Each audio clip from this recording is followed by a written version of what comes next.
आज मोहम्मद बिन तुगलक की विभिन्न योजनाओं के बारे में पढ़ेंगे। तो गयासुद्दीन तुगलक की मृत्यु के पश्चात उनका पुत्र उलुग खां मोहम्मद बिन तुगलक के नाम से 1325 ईस्वी में दिल्ली सल्तनत के सिंहासन पर आसीन हुआ।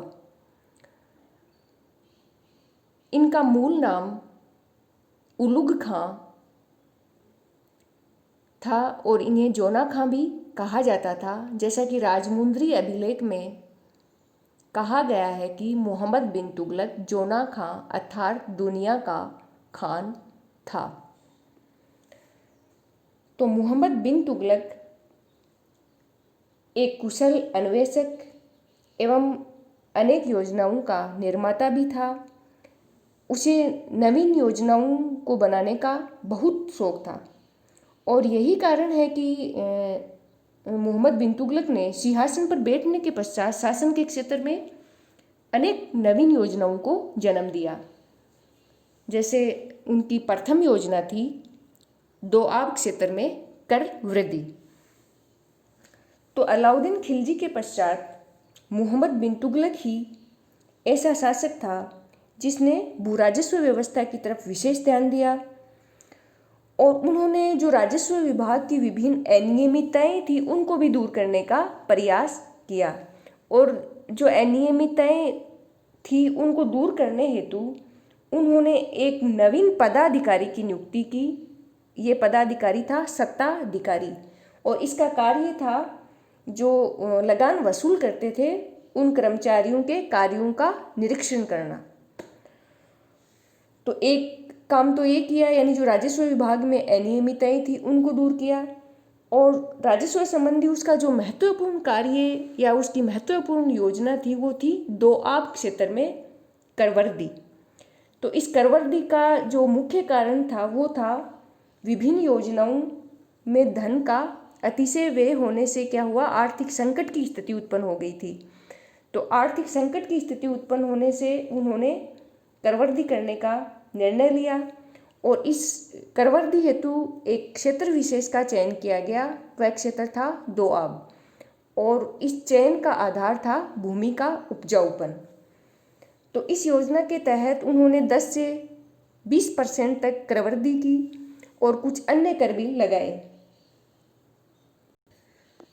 तो इन बढ़े हुए करों को दोआब की जनता ने वैसे भी पसंद नहीं किया था, लेकिन दुर्भाग्यवश क्या हुआ कि उसमें परिस्थितियां भी विपरीत रही, क्योंकि उसी समय दोआब क्षेत्र में भयंकर अकाल पड़ गया, जिससे क्या हुआ किसानों की दशा तो वैसे ही दयनीय हो गई। तो नए कर जो लगाए गए थे या जो करवर्दी की गई थी उनको चुकाना तो दूर, बल्कि वो भूमिकर चुकाने की स्थिति में भी नहीं थे। तो ऐसी परिस्थिति में जो राजस्व कर्मचारी थे लगान वसूल करने वाले, उन्होंने लगान वसूल करने के लिए किसानों से जोर जबरदस्ती की। तो उससे कुछ क्षेत्रों में जमींदारों एवं कृषक वर्गों ने विद्रोह किया और जब सुल्तान को जब वास्तविक स्थिति का पता चला कि दोआब क्षेत्र में भयंकर अकाल पड़ा है और सारी जो फसल है वो बर्बाद हो गई, तो उन्होंने जो जनता कर देने में असमर्थ थी उन किसानों की हर संभव कष्टों या समस्याओं को दूर करने की कोशिश की और उनको, जैसे समकालीन इतिहासकारों द्वारा हमें पता चलता है कि उन कृषकों को हल, बीज और बैल खरीदने के लिए उन्होंने तकाबी नामक ऋण भी उपलब्ध करवाए। तो विपरीत परिस्थितियों के कारण करवर्दी की ये योजना असफल रही और जो करवर्दी की गई थी वह सुल्तान ने वापस ले ली और इससे आर्थिक लाभ होने के बजाय राजकोष पर अतिरिक्त भार पड़ा और आर्थिक हानि हुई। और इसी में फिर सुल्तान मोहम्मद बिन तुगलक ने कृषि विस्तार हेतु एक नवीन विभाग का निर्माण किया, वह था दीवान ए कोही।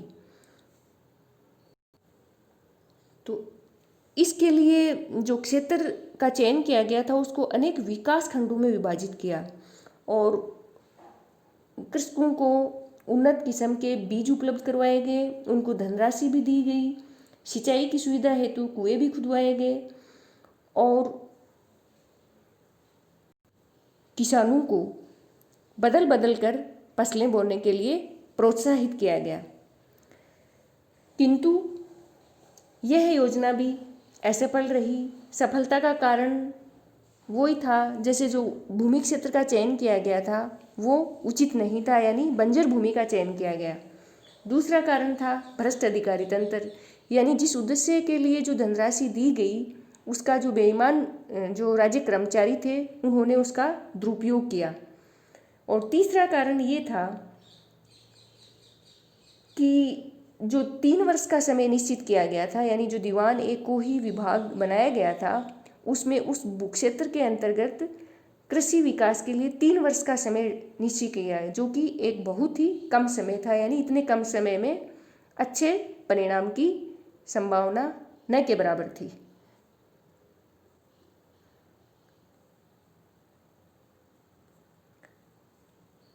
अब सुल्तान की द्वितीय योजना थी राजधानी परिवर्तन, यानी दिल्ली से देवगिरी, जिसका नाम बाद में बदलकर दौलताबाद रख दिया गया था, को अपनी राजधानी स्थानांतरित करना।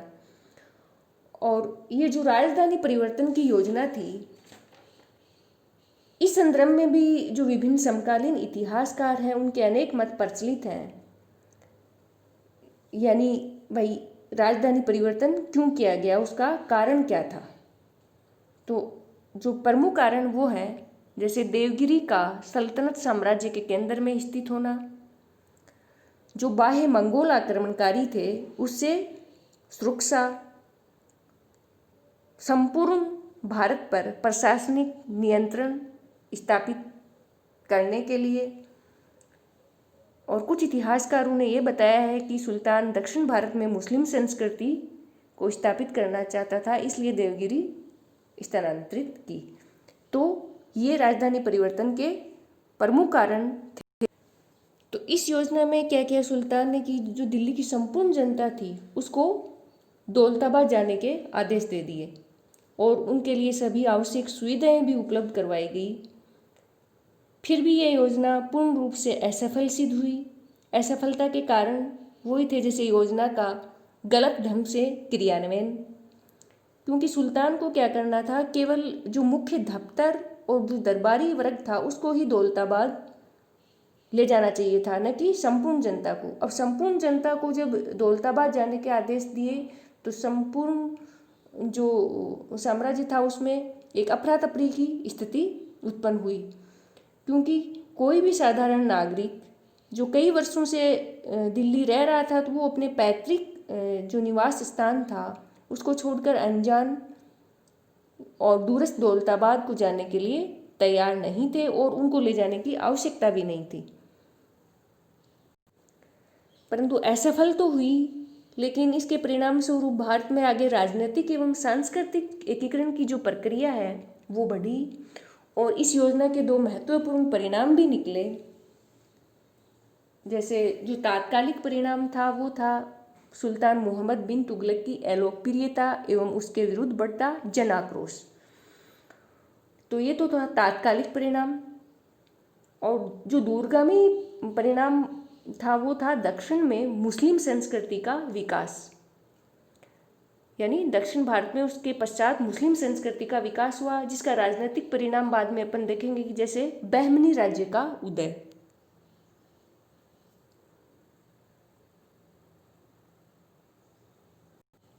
अब तृतीय योजना है सांकेतिक मुद्रा का प्रचलन। तो सांकेतिक मुद्रा का प्रचलन भी एक नवीन प्रयोग था। तो इस योजना के बारे में पहले हमें ये देखना है कि सुल्तान को सांकेतिक मुद्रा के प्रचलन की आवश्यकता क्यों पड़ी।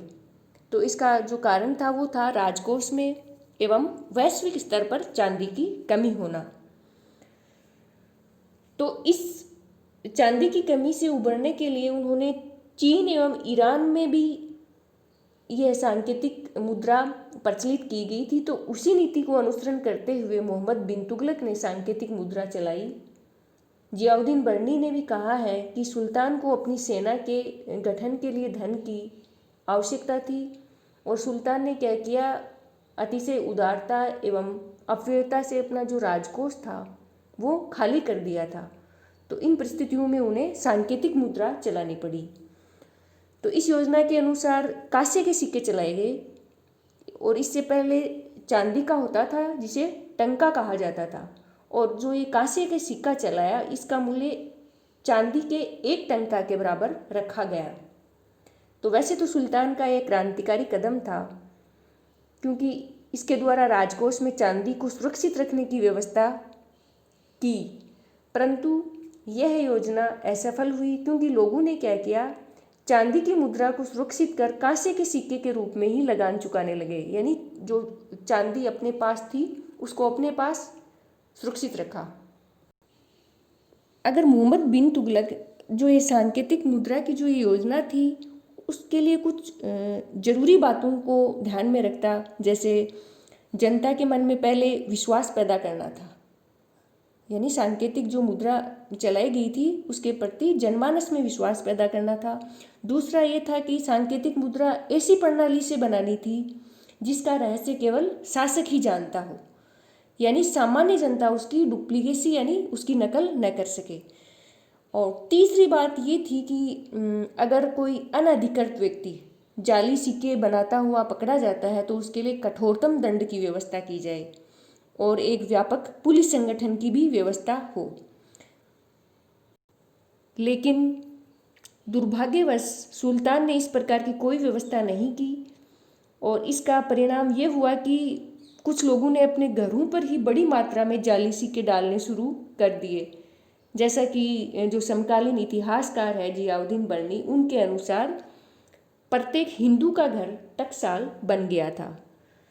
तो इस योजना की असफलता से विदेशी व्यापार भी प्रभावित हुआ और सारी अर्थव्यवस्था प्रभावित हुई और राजकोष पर एक अतिरिक्त बोझ पड़ा।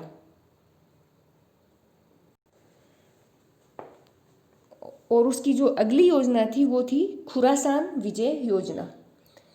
इसके पीछे वैसे मोहम्मद बिन तुगलक का मुख्य उद्देश्य साम्राज्य विस्तार करना था और जो ईरानी क्षेत्र था वहाँ से अच्छे विद्वान एवं कुशल व्यक्तियों को प्राप्त करना भी था।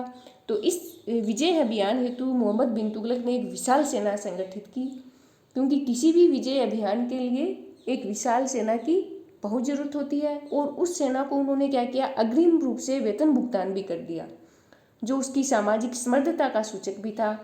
लेकिन इस योजना को उन्होंने पहले ही स्थगित करनी पड़ी, क्योंकि जो मध्य एशिया का जो राजनीतिक परिदृश्य था उसमें काफ़ी चेंजेज आ गए, इसलिए उन्होंने अपनी यह योजना वापस ले ली।